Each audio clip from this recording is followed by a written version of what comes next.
remembered it's Pizza Friday. Yeah, but you have to find a food that starts with the letter F. Because Pizza Friday, it should be like Falafel Friday. Oh. Or fajita. Oh my God. I don't eat fajitas. Do you? You don't. There's no way you eat a fajita. What's a fajita again? Exactly.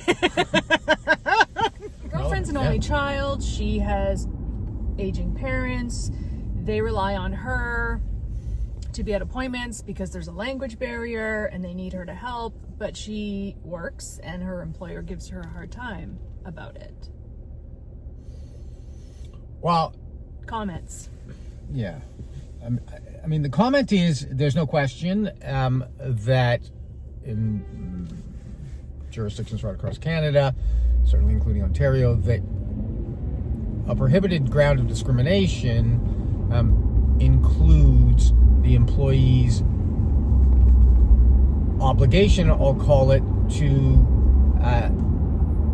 respond to the needs of a child or an elderly parent. So the question always becomes, is it's one thing for an employee to, let's say, genuinely ask for time off to respond to a personal need in the context of childcare or elder care. Absolutely fine. But the next piece of that is the challenge for employers.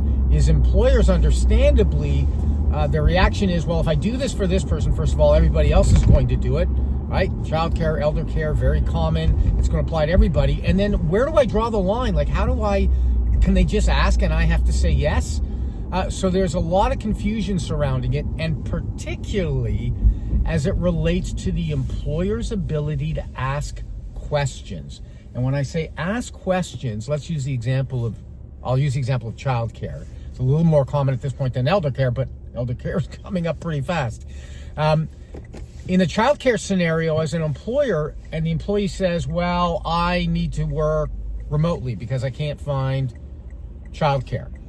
Well, the employee doesn't just get that preferred option per se. The employer gets to ask questions like, well, do you have family that can assist you? Are you a member of a community organization that can assist you? And often it's pick up and drop off, right, when it comes to childcare. Mm-hmm. So you as an employer get to ask a whole variety of questions to initiate the employee's cooperation in evaluating those options to ultimately determine whether the employer has to accommodate and what's the extent of that accommodation.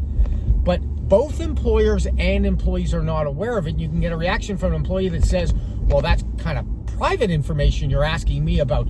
Do I have family members that can assist? Do I have friends that can assist? Am I a member of a church group? Right? So an employee can perceive that as sort of an intrusion on their privacy, but it's not, because the employee's asking for accommodation. And similarly, the employer's concerned about asking all those questions because the employer is of the view, understandably so, that they're not entitled to do that. Mm-hmm. But indeed they are. So the bottom line, when your friend is asking her employer to accommodate her as it relates to attending on appointments, etc., with her elderly parents, she has to participate in can be a fairly exhaustive inquiry as to what the options are available to her, and her employer shouldn't just knee-jerk reaction, be reluctant to do it, but should ask her a whole variety of questions so they can both participate cooperatively in determining what the options are available to her. Or don't they have that? Remember the old incense? You'd burn incense and you'd be really cool. I think it's still. Does it still exist? Yeah, my yoga teacher uses it. Oh, of course, your yoga teacher uses incense. Yeah, of course. And then the other teacher comes in and complains about the fact that the other teacher, I can hear them bickering. I thought yoga people were supposed to be really calm. Exactly. Nope, they gossip too.